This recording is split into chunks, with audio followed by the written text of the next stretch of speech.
warahmatullahi wabarakatuh. Perkenalkan, nama saya Monika Baitunur Hasanah dengan NIM C1C019061 dari Prodi Akuntansi Mahasiswi Universitas Jambi.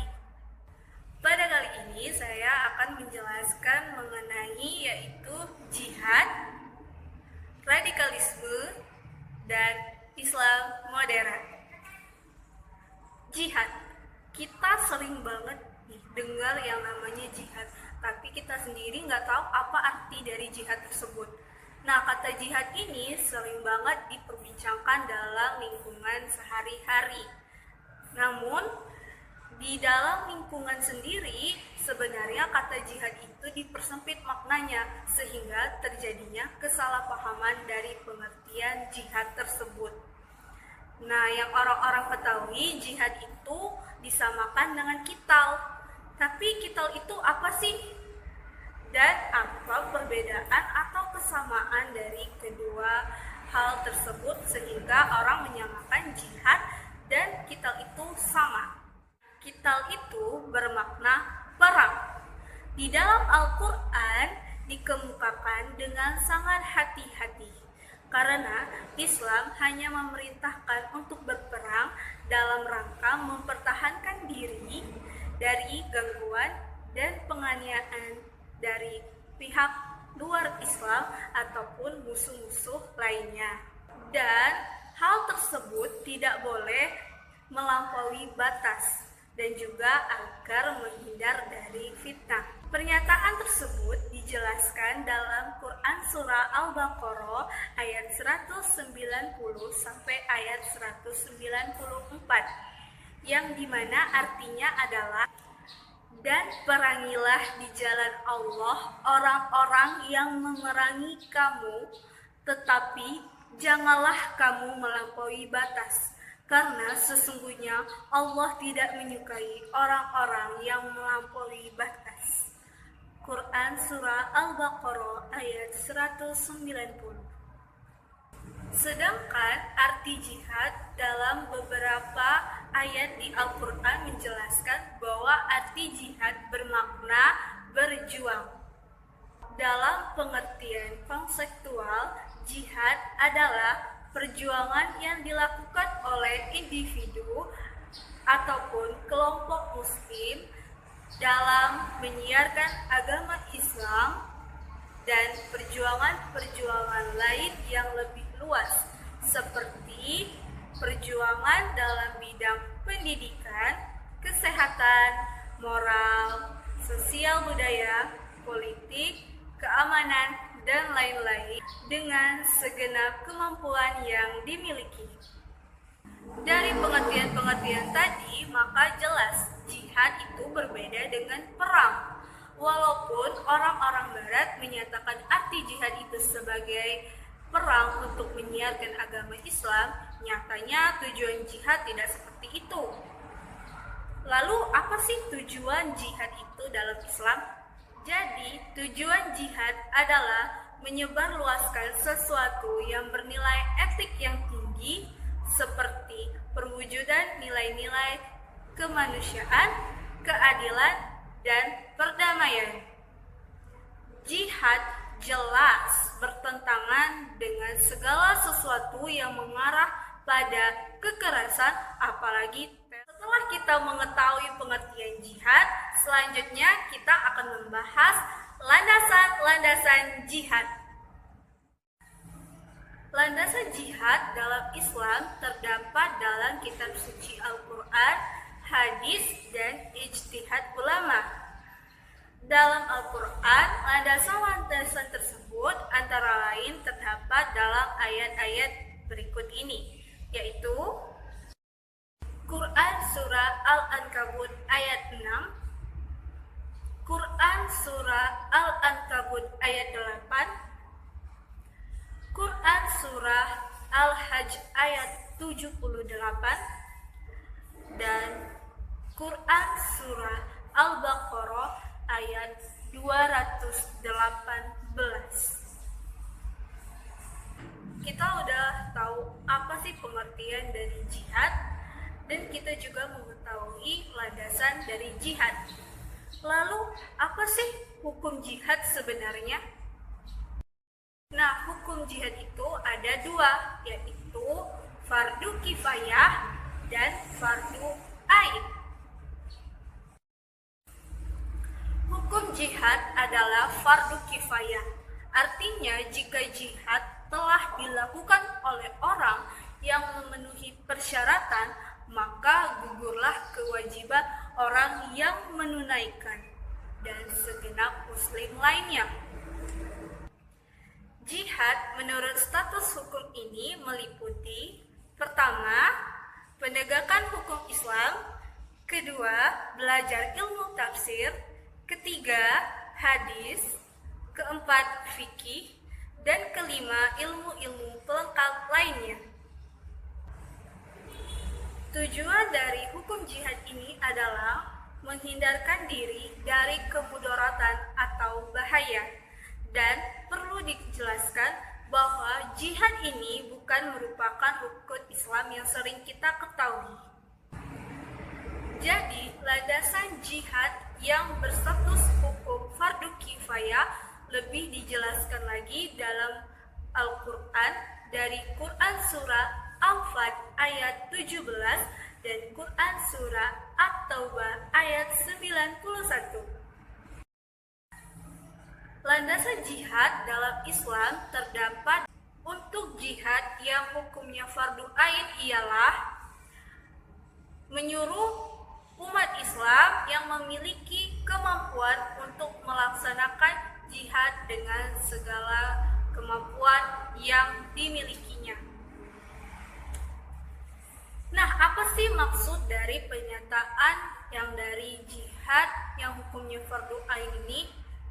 Nah, contohnya nih, pada saat umat Islam ingin melaksanakan rukun Islam, namun terusik dengan kedaulatan negara, maka mereka diperintahkan untuk berjihad dengan bersungguh-sungguh. Materi selanjutnya adalah macam-macam jihad. Nah, tadi kita sudah mengetahui pengertian jihad, lalu ada landasan jihad dan hukum jihad. Sekarang kita akan membahas apa itu sih macam-macam jihad, ada berapa dan apa pengertiannya. Secara umum jihad itu dibagi menjadi dua, yaitu jihad universal dan jihad konseptual. Jihad universal lebih dijelaskan dalam Quran Surah Al-Nahl ayat 110, yang artinya, sesungguhnya Tuhanmu adalah pelindung bagi orang-orang yang berhijrah sesudah menderita cobaan. Kemudian mereka berhijrah dan sabar. Sesungguhnya Tuhanmu setelah itu benar-benar Maha Pengampun lagi Maha Penyayang. Selanjutnya, berjihad secara konseptual. Berjihad secara konseptual ini ada 3 macamnya, yaitu berjuang melawan musuh yang terlihat, lalu berjuang melawan setan, dan terakhir adalah berjuang melawan hawa nafsu. Dengan demikian, jihad melawan musuh yang kelihatan, jihad melawan setan, dan jihad melawan hawa nafsu merupakan bagian dari jihad konseptual. Jihad konseptual pada zaman modern ini diubah lagi menjadi jihad ekonomi dan jihad sosial dan jihad ilmu pengetahuan. Di lingkungan umat beragama, apapun jenis agamanya, selalu terdapat fundamental, minoritas, militan, ekstrim, dan radikal. Semua hal tersebut merupakan tindak kekerasan yang bisa menyebabkan masalah dan tantangan bagi semua umat beragama. Islam sebagai agama rahmatan lil alamin tampil dengan wajah yang syarat kasih sayang, toleran, dan penuh percaya diri. Islam tidak mengajarkan kekerasan, apalagi radikalisme. Lalu, apa sih yang dimaksud dengan radikalisme sebenarnya? Kata radikalisme berasal dari kata radikal, yang berarti dasar atau sesuatu yang fundamental. Menurut istilah, radikalisme berarti suatu perubahan atau pembaruan dari segi sosial dan politik yang dilakukan secara drastis atau ekstrimnya. Dalam Islam sendiri, radikalisme ini sudah disinyalisir oleh Rasulullah SAW, dan hal tersebut dikisahkan pada hadis riwayat Muslim yang berbunyi,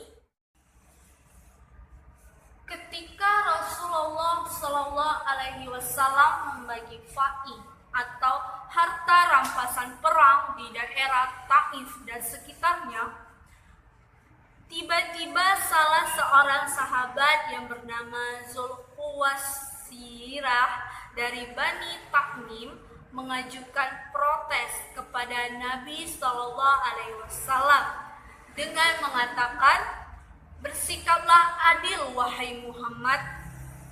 Nabi SAW merespon, "Celaka kamu, tidak ada orang yang lebih adil dari aku, karena apa yang kulakukan itu berdasarkan petunjuk Allah Subhanahu wa Ta'ala."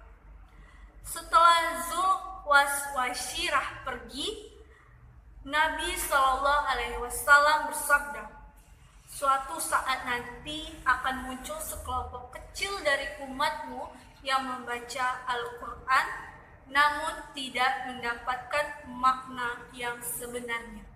Hadis riwayat Muslim. Kita sudah mengetahui pengertian radikalisme dan latar belakang yang menyebabkan timbulnya radikalisme. Selanjutnya kita akan membahas bentuk-bentuk radikalisme umat beragama yang banyak jenisnya. Jenis-jenisnya yaitu, pertama, aksi teror, bom bunuh diri, saling menyerang, adanya kekerasan, intimidasi, perlawanan terhadap pemerintahnya, dan lain-lain. Secara umum, radikalisme umat beragama mengakibatkan terjadinya teror dan kekerasan, bahkan menimbulkan konflik dan peperangan secara horizontal dan vertikal, apalagi jika terlibat dari kelompok agama yang berbeda. Dari sisi psikis, radikalisme agama menimbulkan keresahan dan ketakutan pada masyarakat, dan kurang adanya sikap saling percaya antara rakyat dan penguasa. Secara internasional pun, aksi-aksi radikalisme mengakibatkan turunnya citra bangsa, negara, bahkan agama yang dipeluk oleh bangsa tersebut. Aksi radikalisme ini mengalirkan banyak darah, menghancurkan harta benda, bahkan memakan korban jiwa dan nyawanya. Di samping itu, aksi radikalisme ini membuat orang-orang menjadi menderita dan nestapa, seperti kehilangan keluarga ataupun kehilangan tempat tinggal. Sebagai umat Islam, pasti kita sedih mendengar aksi tersebut yang sangat miris. Namun, kita dapat menanggulangi hal tersebut dengan melakukan upaya-upaya untuk menanggulangi radikalisme, khususnya di Indonesia sebagai umat beragama. Upaya tersebut dapat dilakukan dengan mengetahui secara tepat akar permasalahan tersebut, lalu mencari solusi yang tepat dan bijak dengan melibatkan pihak-pihak yang terkait, khususnya pelaku radikalisme agama. Materi kita yang terakhir adalah Muslim moderat. Sudah saatnya Islam menumbuhkan karakter keberagaman yang moderat dan memahami dinamika kehidupan secara lebih terbuka dalam konteks pluralitas kehidupan dari pihak lain yang berada di luar kelompoknya. Keragaman yang moderat akan mengurangi polarisasi antara fundamentalisme dan sekularilisme. Dalam menyikapi modernitas dan perubahan Islam yang di tengah-tengah akan membentuk karakter yang terbuka. Islam hadir di muka bumi untuk memenuhi panggilan kemanusiaan, keadilan, kasih sayang, dan perdamaian. Tugas seluruh umat Islam adalah memberikan citra positif bagi Islam yang memang berwajah humanis, anti kekerasan, syarat kasih, dan moderat. Kata moderat merupakan sikap yang selalu menghindari perilaku yang berlebih-lebihan atau ekstrim. Moderat merupakan pandangan atau sikap seseorang yang cenderung ke arah pengambilan sikap dengan menggunakan jalan tengah.